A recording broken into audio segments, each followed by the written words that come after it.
ज्ञान दो तरह का होता है। एक जो सहायता से होता है और दूसरा जो बिना सहायता से होता है।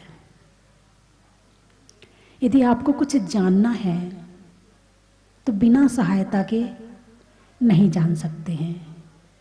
यदि आपने बचपन में क ख ग नहीं पढ़ा होता तो आज आप हिंदी नहीं पढ़ पाते। सहायता, किसी के विषय में जानना हो तो सहायता। यदि कोई ज्योतिषी होगा तो हो सकता है कि वो उससे बात किए बिना जान ले, लेकिन यदि कोई सामान्य प्राणी किसी के विषय में जानना चाहता है तो उसके लिए बिना सहायता के ज्ञान नहीं हो सकता। लेकिन ज्योतिषी को भी सहायता चाहिए, उसकी जन्म पत्री चाहिए है। और यदि कोई कुछ, हमारे बीच में आज एक राइटिंग विज्ञान वाले बैठे हुए हैं, यानी राइटिंग से पता लगा लेते कि व्यक्ति कैसा है, क्या है, उसका स्वास्थ्य कैसा है, उसकी मानसिकता कैसी है। लेकिन चाहिए राइटिंग, बिना सहायता के वो भी नहीं है।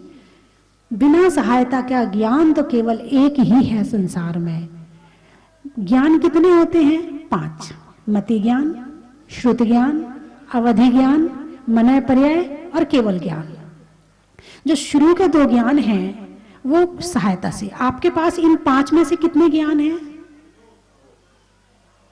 2। ओहो, बहुत बड़े। फिर तो आपके पास कितने हैं? उंगली दिखा दो ना, उंगली ऐसे करके, उंगली इतनी 3 है, 4 है, अवधि ज्ञान है। आप लोग सामने वाले से कह, मैं तेरे मन की सब जानता हूं, कहते हो नहीं कहते हो? तो मति ज्ञान जो इंद्रिय और मन की सहायता से होता है। श्रुत ज्ञान जो मति ज्ञान में विशेषता बताए वो श्रुत ज्ञान। अवधि ज्ञान जो आंख बंद करने के बाद भी द्रव्य क्षेत्र काल की अपेक्षा से और भाव की अपेक्षा से वो इस जितने क्षेत्र का ज्ञान है वो बिना इंद्रियों की सहायता से जान ले, वो अवधि ज्ञान।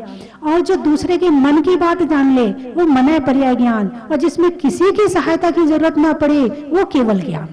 अब तो समझ गए ज्ञान कितने हुए? 5। अब आपके पास कितने ज्ञान है? अब उंगली दिखाओ। सामने वाले से कहते हो ना कि हमें तो तेरे मन की सब पता, सब जानते हैं, इसका मतलब मनय पर्याय भी है क्या? अरे बोलिए ना, नहीं है? फिर आप कैसे जानते हो? आप तो अनुभव लगाते, अनुभव ज्ञान कहते हैं। इसलिए सामने वाला यही सोच रहा होगा ये मनय पर्याय ज्ञान नहीं है। इंद्रिय यानी आंख ने देखा, मन ने समझा और फिर जाना, ठीक है, मति ज्ञान। और विशेषता बताई, श्रुत ज्ञान। कान ने सुना तब जाना, हाथ ने छुआ ठंडा है कि गर्म। यदि मान लो कोई भी चीज है तो ठंडी और गर्म कब पता चलेगी आपको? जब उस चीज को आप छुओगे। बिना छुए पता नहीं चलने वाली है। हाँ, बर्फ है, देखने से पता चल जाता। क्यों? पहले आपने छुआ था, पहले आपको ज्ञान था, इसलिए देखने से पता चल गया। लेकिन पता चला देखने से। देखने का मतलब आंख से देखा तो। अब आप अंदर बैठे हो और बाहर बारिश हो रही है और अचानक बारिश हुई और बाहर की मिट्टी की खुशबू आई आपको, अरे लगता है बारिश हो गई। अभी आपने आंख से देखा भी नहीं, बाहर आप गए भी नहीं, फिर भी आपको ज्ञान हो गया। कैसे हो गया? नाक से। मन और इंद्रिय की सहायता से जो ज्ञान होता है वो मति ज्ञान। और जो उसमें विशेषता बताए वो श्रुत ज्ञान। खुशबू आ रही है, अरे ये तो मिट्टी की खुशबू है, श्रुत ज्ञान। किसकी खुशबू है? खुशबू आई, ये घ्राण का काम है, मति ज्ञान का काम है। किसकी खुशबू है? ये श्रुत ज्ञान का काम है। तो ये हमारा जितना ज्ञान है वो सहायता के बिना नहीं हो सकता। हमारे ज्ञान में सहायता की जरूरत है। हम किसी भी चीज को पहली बार देखते हैं तो हमें पता नहीं होता।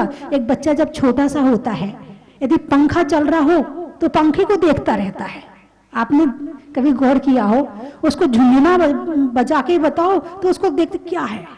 यानी जब छोटे थे तब ज्ञान नहीं था। और बचपन में बच्चे से पूछते नहीं है, मम्मी ये क्या है, मम्मी ये क्या है, पापा ये क्या है, कौवा बैठेगा तो ये क्या है, कोयल है तो ये क्या है। हर चीज को पूछता है। क्यों? अभी उसे ज्ञान नहीं है। अब वो जान रहा है। किससे जान रहा है? मति ज्ञान और श्रुत ज्ञान से जान रहा है, यानी इंद्रिय और मन से जान रहा है। तो ये सहायता वाले ज्ञान है।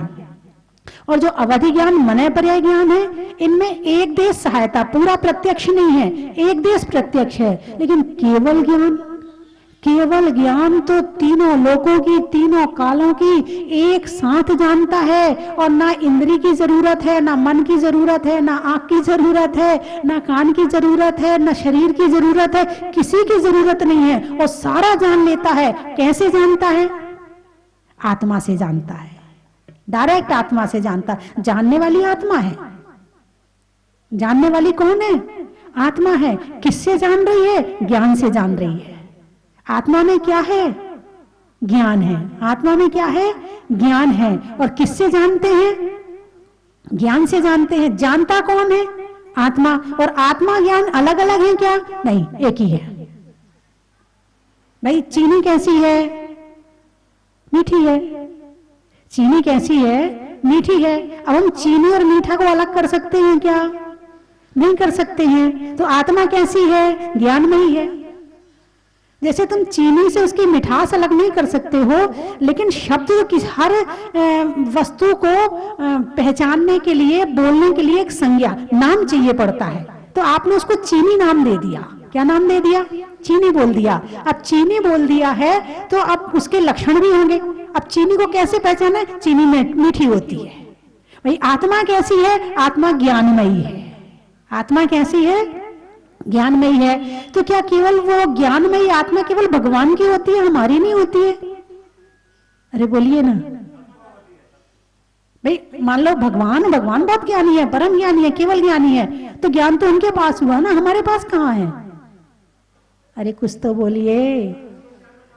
आपके पास है तो बोलिए, नहीं है तो मत बोलिए। आपके पास ज्ञान हो तो बोलिए, और नहीं है तो मत बोलिए। अब बताइए वो ज्ञान हमारे पास है कि नहीं है? बोलिए किस किस के पास है? जरा हाथ तो उठाना। ठंड हो रही है, रहने दो। सब ज्ञानी बैठे हैं यहाँ पर, रहने दो। ठंड में हाथ उठाओगे फिर नीचे करोगे, वो यहाँ की ठंड लग जाएगी आपको। रहने दो, शॉल के अंदर छुपाए रहो। आत्मा है तो ज्ञान है, और ज्ञान है तो आत्मा है। लेकिन वर्तमान में ज्ञान कौन सा है? मति ज्ञान, श्रुति ज्ञान हर जीव को होता है। संसार में चाहे चींटी हो, मक्खी हो, मच्छर हो, निगोदिया जीव हो, गाय हो, घोड़ा हो, कुत्ता हो, बैल हो, बंदर हो, बकरी हो, कोई हो, मति ज्ञान और श्रुति ज्ञान तो सभी जीवों को होता ही होता है। अब इसमें प्रकट किसका कितना होता है ये बात अलग है। एक इंद्री का ज्ञान कितना प्रकट है? कम प्रकट है, क्योंकि इंद्री उसके पास में एक ही है, स्पर्शन इंद्री। दो इंद्री का ज्ञान उससे ज्यादा प्रकट है, क्योंकि रसना और आ गई, अब वो खाने का ज्ञान करने लगी। तीन इंद्री का ज्ञान उससे ज्यादा प्रकट है, चींटी है, अब वो मीठा पसंद की चीजें खाने लगी। नाक आ गई तो सूंघ सूंघ के पसंद की चीजें खाने लगी।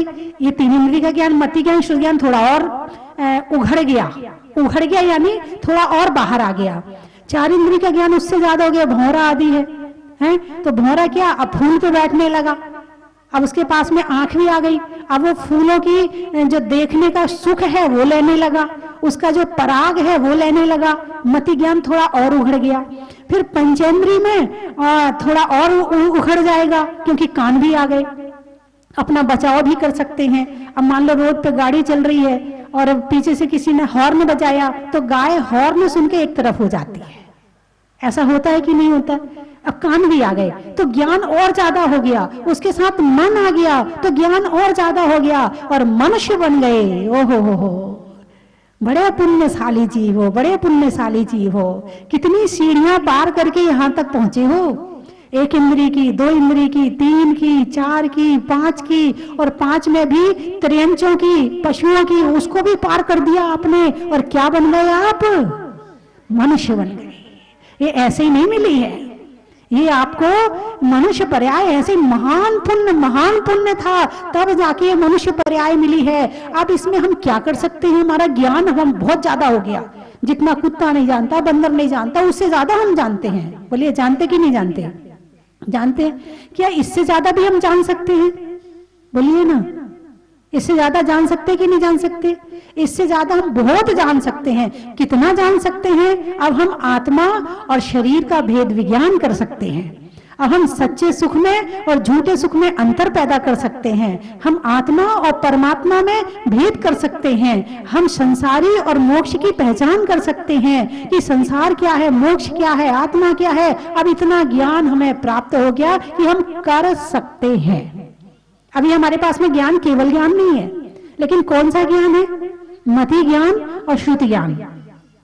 अभी सहायता वाला ज्ञान है, लेकिन इस सहायता वाले ज्ञान से असहाय ज्ञान को प्राप्त कर सकते हैं। इसमें इतनी ताकत है। अवधि ज्ञान केवल ज्ञान प्राप्त कराने में सक्षम नहीं है। मतलब हो जाए वो बात अलग है कि सर्वावधि परमावधि ज्ञान कब होते हैं? जिनको मोक्ष की प्राप्ति होनी होती है। मना पर्याय ज्ञान उनको भी हो सकता है जो मोक्ष जाने वाले हैं, लेकिन हो और ना हो ये कोई जरूरी नहीं है। लेकिन मति ज्ञान और श्रुत ज्ञान में इतनी ताकत है कि वो आपको केवल ज्ञान की प्राप्ति करवा दे। आप उस शक्ति को लेकर बैठे हुए हैं। आप अनंत सुख को प्राप्त करवा दे, आप उस शक्ति को लेकर बैठे हुए हैं। सुख, सुख तो जानते हो ना? अरे बोलिए ना। अभी यहां बैठे हो तो सुख मिल रहा है? मिल रहा है? हैं? तो यहां तो आपको ना तो खाना मिल रहा है, ना यहां आप पर किसी ने डीओ छिड़का है, ना यहां पर कोई चलचित्र चल रहे हैं, ना यहां पर आपको कोई यहां एसी कूलर आदि लगा रखा, ठंड और लग रही है ऊपर से, फिर भी आप कह रहे हैं सुख मिल रहा है। ये कैसा सुख मिल रहा है आपको? कोई चीज नहीं है फिर भी सुख मिल रहा है। ये कौन सा सुख है? ज्ञान का सुख है। कौन सा सुख है ये ज्ञान का सुख है। ये कहते हैं चलो अभी तो मैं बोल रही हूं और आप सुन रहे हो, तो अभी फिर भी मन और इंद्री का उपयोग हो रहा है, क्योंकि कान से सुन रहे हो और मन से समझ में आ रहा है। अभी मन और इंद्री का उपयोग हो रहा है। अभी है तो मति ज्ञान, श्रुत ज्ञान, लेकिन यदि इसको और आगे बढ़ाया जाए, इसमें और अंदर गहराई में जाया जाए और गहराई में जाया जाए, तो यही ज्ञान एक दिन केवल ज्ञान की प्राप्ति करा देगा। और अभी कौन सा सुख लेते हो? यहां से उठने के बाद फिर कौन सा सुख लोगे? अरे बोलिए ना। अरे फिर ये वाला सुख चाहिए। चलो सुख नहीं चाहिए, पेट भरने को तो चाहिए, लेकिन फिर भी भोजनशाला में गए हैं तो ढंग का भोजन होना चाहिए। ऐसे थोड़ी खा लेंगे, बिना घी की रोटी नहीं खा सकते हम। अच्छा दाल में झोंक भी नहीं लगा, ऐसी दाल देते हैं यहाँ पर। यही वाला सुख तो है ना, खाने का सुख हो गया है। छुकी हुई दाल चाहिए, मिर्ची भी चाहिए, अचार भी चाहिए, पापड़ भी चाहिए, पूरा इंद्रिय सुख पूरा चाहिए। अच्छा धन में सुख मिलता है कि नहीं मिलता है? बोलिए ना। अरे यदि मिलता है तो हाँ बोल दो, और नहीं मिलता है तो कोई बात नहीं है। मिलता है? अच्छा अच्छा, बड़ी मुश्किल से बोलते हो आप, खो जाते हो हैं। तो इंद्रिय सुख, धन का सुख, धन का सुख अभी भी और पहले भी बहुत मान्यता प्राप्त है। मोही प्राणी के लिए धन का सुख बहुत बड़ी चीज है। यहाँ पर यदि एक सोने का हार पड़ा हो तो यहाँ प्रवचन में मन नहीं लगेगा, पता नहीं किसका है। और कोई किसी से रुका ना जाए तो वो तो उठ के उठा भी लेगा, और सब देख रहे हैं ना इसलिए कहेगा अरे ये किसका है देख लो। और कोई ना देख रहा हो तो इतनी, मतलब ये नहीं बता रही, मैं ये बताना चाहती हूँ कि धन के प्रति मोह कितना है। मेरी बात को बड़े ध्यान से सुनना, बड़ी गहरी बात बताने वाली हूँ। तो धन से प्रेम, धन से सुख मिल रहा है इसलिए हमने प्रेम किया। हमारा प्रेम कहाँ होता है? जहां हमें सुख मिलता है। यदि बेटे से सुख मिलता है तो हम प्रेम करते हैं, और बेटे से सुख ना मिले तो प्रेम नहीं करते हैं। उसको तो तुमने जन्म दिया है, सुख ना दे तो भी प्रेम करना चाहिए। नहीं, सुख मिलेगा तो प्रेम है, नहीं मिलेगा तो प्रेम नहीं है। तो धन से सुख माना आपने, और धन चोरी चला जाए तो होता, बहुत बार होता, जेब कट जाती है, बहुत बार होता, घर में चोरी हो जाती है। यदि धन चोरी चला जाए तो क्या चला गया? क्या चोरी गया? सुख चोरी चला गया। क्या चोरी चला गया? सुख चोरी चला गया। धन लुट जाए तो सुख लुट गया। यदि बेटे से प्रेम नहीं मिल रहा है, तुम्हारे अनुसार नहीं चल रहा है, तो बेटे का प्रेम चला गया है। यानी जो सुख अभी प्राप्त कर रहे हैं वो लुटता भी है, पिटता भी है, खिंचता भी है, बटता भी है, हटता भी है, घटता भी है, बढ़ता भी है, उसमें सारी संभावनाएं हैं। बोलिए है कि नहीं है? कौन सा सुख है? मति ज्ञान श्रुति ज्ञान के साथ में मोह का सुख है। कौन सा सुख है? धन से मोह है तो सुख है, और मोह नहीं है। अब तुम्हें अपने धन से मोह है, अपने मकान से मोह है, इसलिए तुम्हें अपने मकान में सुख मिल रहा है, और पड़ोसी का मकान तुमसे अच्छा बन गया। बताओ सुख मिलेगा क्या? क्या मिलेगा उसके बदले? बात समझ में आई कि नहीं आई? यानी हमारा सुख जो है पराधीन है। एक तो पहली बात इंद्रिय और मन के अधीन है, पहली बात। दूसरी बात मोह होने के कारण से और ज्यादा पराधीन हो गया। तो पराधीन सुख जो लुट जाए, पिट जाए, चोरी हो जाए, और जो डाकू ले जाए उठा करके, उसका नाम सुख हो सकता है क्या? बोलिए। अभी आपको सुख मिल रहा है ना, इसको कोई छीन सकता है क्या? हाँ देखो भी छीन रहा है, बड़े उठ उठ के जा रहे, उन्हें सुख महसूस ही नहीं हो रहा। पहली बात तो ये है कि हमें सुख किसमें मिल रहा है। देखने वाली बात तो ये है, किसी को सुख पिक्चर देखने में मिलता है, किसी को सुख शराब पीने में मिलता है, किसी को सुख पढ़ने में मिलता है, किसी को सुख अपने घर वालों में मिलता है, किसी को मित्रों में मिलता है, किसी को राजनीति में मिलता है, और जिसको नहीं मिलता, अरे राजनीति बड़ी खराब चीज है, और जिसको मिलता है वो रात को सोता भी नहीं है, सपने में भी राजनीति की सोचता रहता है। तो किसको सुख, कौन सुख कहां ढूंढ रहा है? देखने वाली बात ये है। अभी जो विशापहार स्तोत्र है संस्कृत में, तो उस स्तोत्र का मैंने हिंदी पद्यानुवाद किया है। उसमें आचार्य जी ने एक बड़ी अच्छी लाइन लिखी है, उसमें बड़ा आनंद आता है पढ़ के, कि दुख में सुख को ढूंढने पापी, दुख में सुख को ढूंढने पापी, और दुख में सुख को छानता है। और फिर उन्होंने अपनी बात कही, पहचाने ना तुम्हें प्रभु जी, इससे ऐसा करता है। पहचाने ना तुम्हें प्रभु जी, इससे ऐसा करता है। यानी दुख में इंसान सुख को ढूंढ रहा है। किसमें ढूंढ रहा? अब शराब पीने में सुख मिलता है कि दुख? जो पीता है उससे पूछो। जब तक सुख महसूस नहीं होगा तब तक वो पी नहीं सकते हैं, उनने महसूस किया है। तो इसका मतलब ये है कि दुख में सुख मान रहा है। क्या मान रहा है? गुटखा खाने में, पुड़िया खाने में क्या मिलता है? सुख की दुख। जिसका व्यसन है उसे सुख, और जिसका नहीं है वो घर वाले दुखी, छुड़वाने के लिए पीछे पड़े रहते हैं, फिर भी नहीं छोड़ता है, उसे कुछ तो मिल रहा है। यानी दुख में सुख ढूंढ रहा है। ये गलती अकेले वो नहीं कर रहे, अकेले वो व्यसन का कारण है, इसलिए वो गलती महसूस हो रही है, लेकिन यही काम सारी दुनिया कर रही है। धन का भी व्यसन होता है भाई, जितना है जो मिला वो किसी से कम नहीं, जो नहीं मिला उसका गम नहीं, सुखी।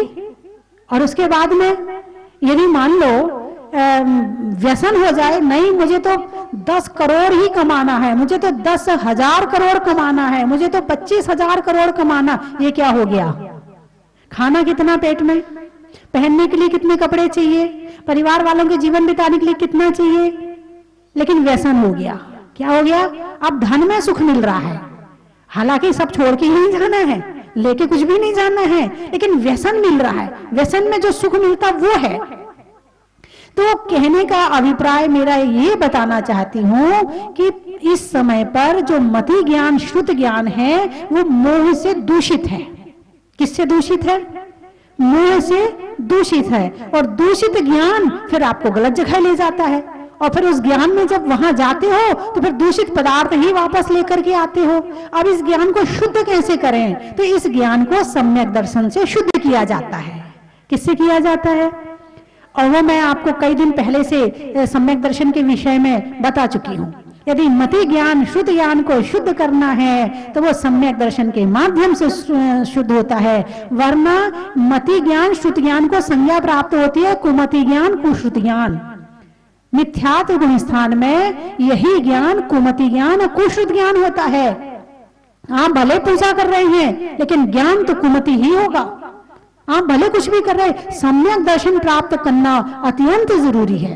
जब तक सम्यक दर्शन नहीं होगा तब तक ज्ञान की शुद्धि होने वाली नहीं है। और ज्ञान की शुद्धि जिस दिन कर लोगे उस दिन यही ज्ञान आपको केवल ज्ञान प्राप्त करवाने में सहायक बन जाएगा, और वो होगा स्वाध्याय से, जिस पर चर्चा हमारी चल रही है। ज्ञानाभ्यास करे मन माही, ताके मोह महातम नाही।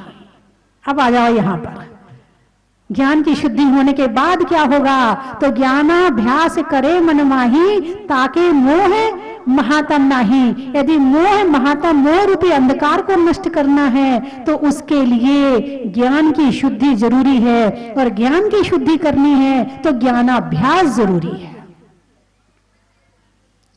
भोजन कितनी बार करते हो? 2 बार। स्वाध्याय कितनी बार करते हो? भोजन कैसे करते हो? चबा चबा के करते हो या वैसे निगल लेते हो? चबा चबा के। स्वाध्याय कैसे करते हो? चिंतन मनन और समझ समझ के करते हो कि वैसे ही निगल लेते हो? अरे बोलिए ना, है? मेरी बात समझ में तो आ रही कि नहीं आ रही?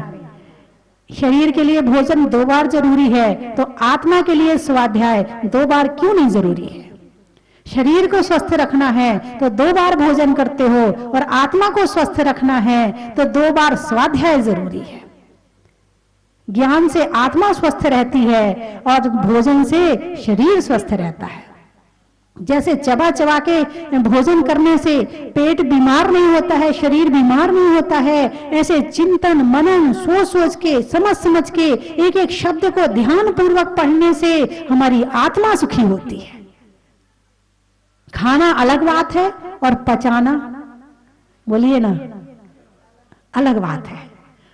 जब थोड़े बड़े हो जाते हैं, समझदार हो जाते हैं, तो वो ही खाते हैं जो पचा सकते हैं, वो नहीं खाते हैं जो पचा नहीं पाते हैं, है ना। लेकिन स्वाध्याय को चबा चबा के एक शब्द पढ़ा है, ज्ञान शब्द आया, उतर जाओ ज्ञान की गहराई में, कितने प्रकार का होता है, कौन सा ज्ञान कैसा होता है, इस ज्ञान से क्या क्या कर सकते हैं। पूरी किताबें लिखी हुई मात्र एक ज्ञान शब्द पर, पूरी एक एक बड़ी बड़ी किताबें लिखी हुई हैं, भंडार भरा है ज्ञान का। आप कहीं मंदिर में जाकर के देखो, और मंदिर में तो छोड़ो, ज्ञान का भंडार तो आपके घर में भी होगा। किताबें रखी होंगी ना आपके घर में, आप उनको ही उठा के पढ़ लो, आपको बहुत कुछ हो जाएगा। सबसे पहले ज्ञान के प्रति रुचि पैदा करनी होगी।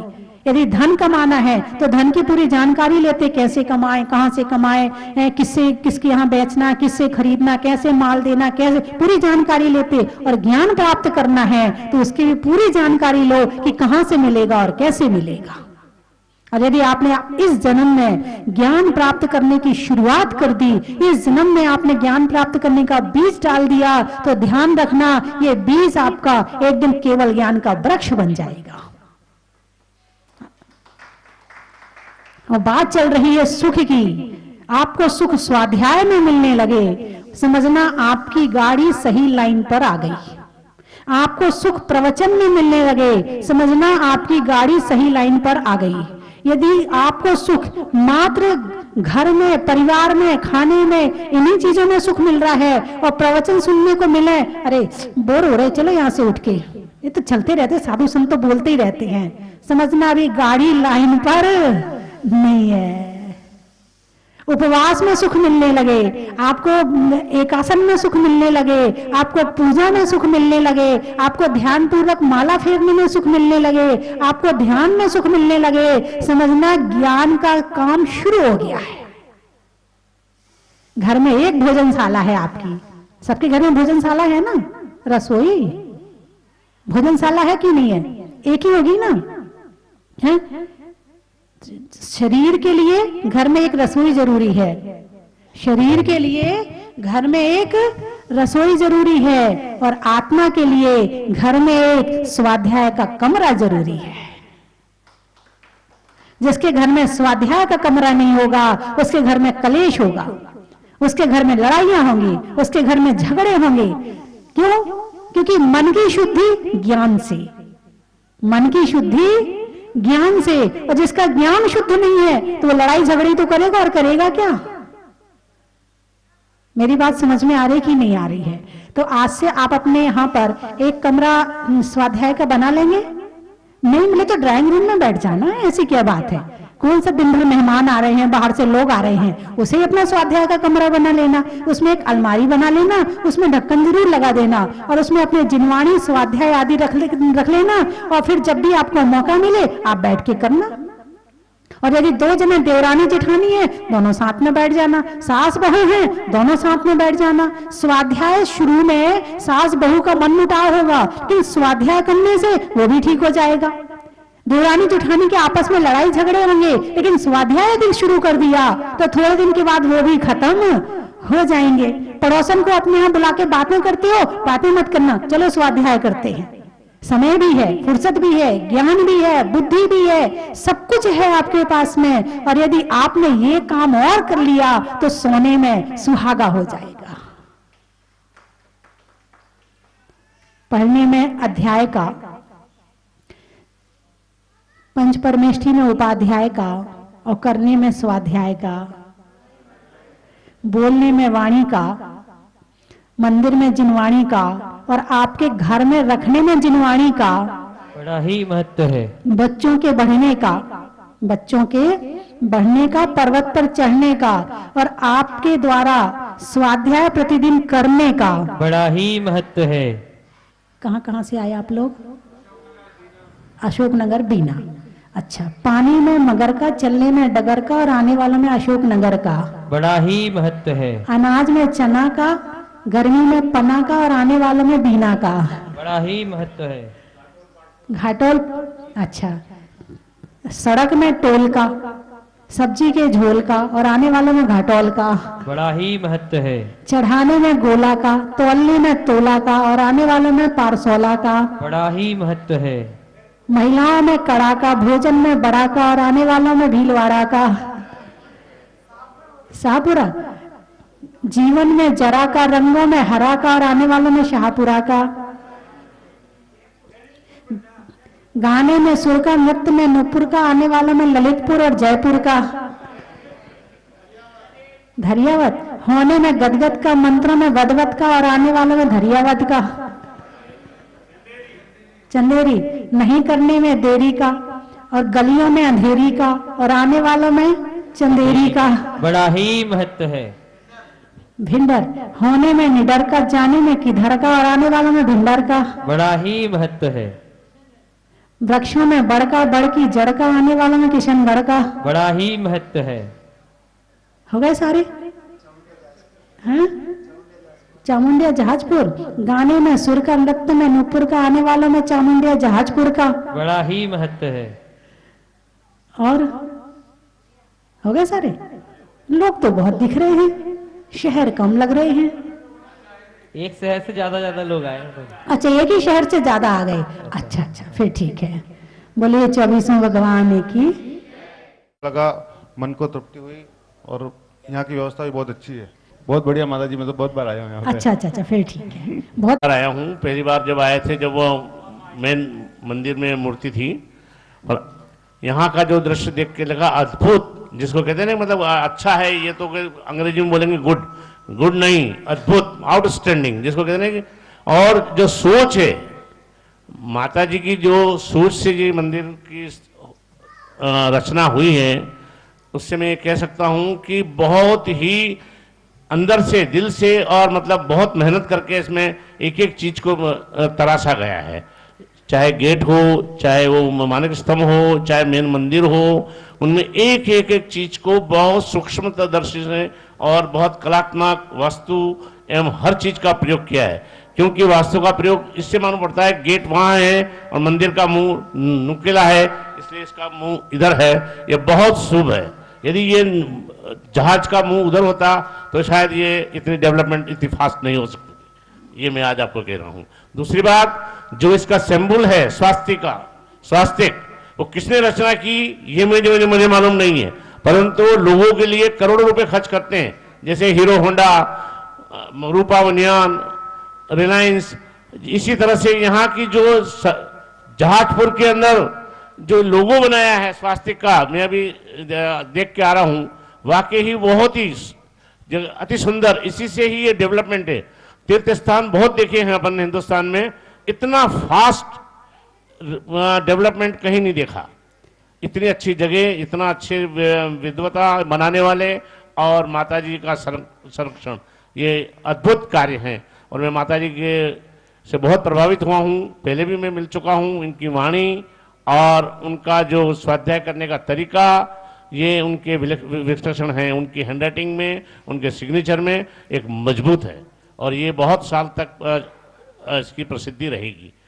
धन्यवाद। अद्भुत और सुंदर, अतिशयुक्त यह मंदिर है जिसका हम क्या वर्णन करें। बहुत ही अतिशयुक्त यह मंदिर है और माता जी ने भी बहुत जल्दी इसका विकास कार्य किया। और भैया ने, पूर्व वक्ता ने बताया कि इसका वास्तु वगैरह भी बिल्कुल व्यवस्थित है और इसका आप सभी को, यात्रियों को दिख भी रहा है कि कितना जल्दी इसका विकास हुआ। नमोस्तु।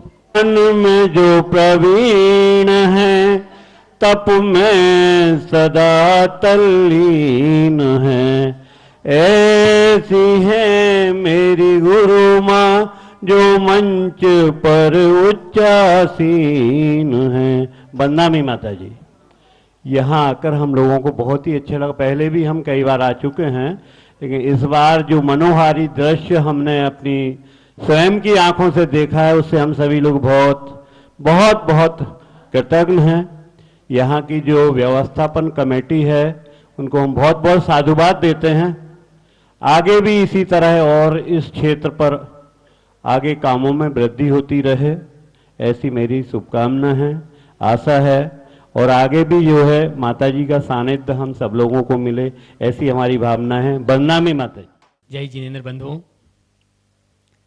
एक बार पुनः सौभाग्य आपको बुला रहा है स्वस्ति धाम जहाजपुर के पावन प्रांगण में। मुनीश्वरनाथ भगवान की छत्र छाया में सहनाइयां गूंजने वाली है।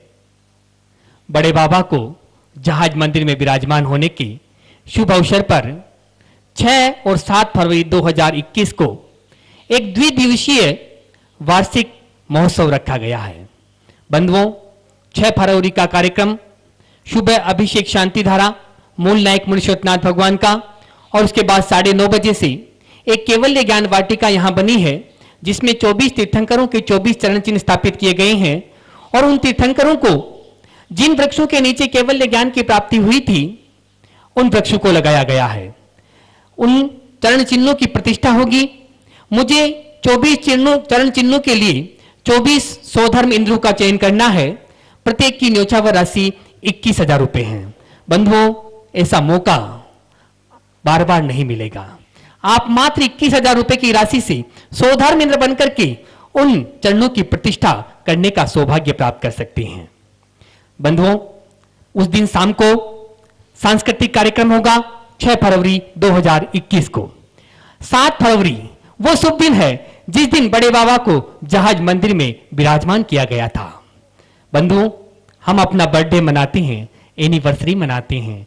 मैं आपको आमंत्रित करता हूं जहाजपुर में जहाज मंदिर में विराजमान होने के बाद में बड़े बाबा को पहला वार्षिक उत्सव आप पधारें। और उस दिन सुबह 7:30 बजे से बड़े बाबा का 1008 कलशों से महामस्तकाभिषेक होगा।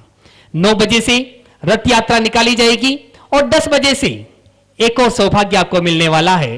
पूज्य गुरु मां गण्य का स्वस्ति भूषण माता जी, जिन्होंने इस स्वस्ति धाम जहाजपुर को पूरे विश्व में प्रसिद्ध कर दिया और जहाज मंदिर की रचना करवा करके विश्व को एक अनुपम कृति, अद्वितीय कृति प्रदान की और ये जहाज मंदिर golden book of world record में दर्ज हुआ। ऐसी पूज्य गुरु मां का संयम के 25 वर्ष पूरे होने जा रहे हैं, तो दीक्षा दिवस मनाया जाएगा उस दिन 10 बजे से। बंधुओं, दोपहर में 1 बजे से एक उत्तंग मानस्तंभ यहां बना है। उन मानस्तंभ की प्रतिमाओं का 1 वर्ष के बाद महामस्तकाभिषेक होने जा रहा है। 1 बजे से महामस्तकाभिषेक होगा, जिसमें 4 तरह के कलश हैं। ताम्र कलश 2100 रुपए, रजत कलश 5100 रुपए, स्वर्ण कलश 11,000 रुपए और हीरक कलश 21,000 रुपए की राशि है। आप अपने परिवार की ओर से एक कलश आरक्षित करवा सकते हैं। मैं तो चाहता हूं आप यहां पर आएं और अपने हाथों से मानस्तंभ की प्रतिमाओं का अभिषेक करें, बड़े बाबा का अभिषेक करें, शांति धारा करें। लेकिन यदि आप नहीं आ सकते हैं तो भी आप अपनी सूचना फोन के द्वारा आप यहां पर दे सकते हैं। पूरे कार्यक्रम का प्रसारण पारस चैनल पे होगा। धन्यवाद।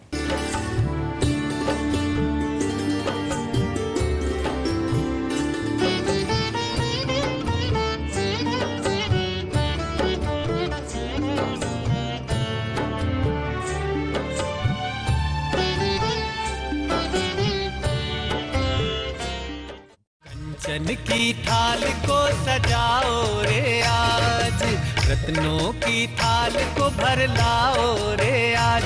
आओ आओ करे रे गुणगान आरती भगवन की। आओ आओ करे गुणगान आरती भगवन की। आओ आओ करे रे गुणगान आरती भगवन की।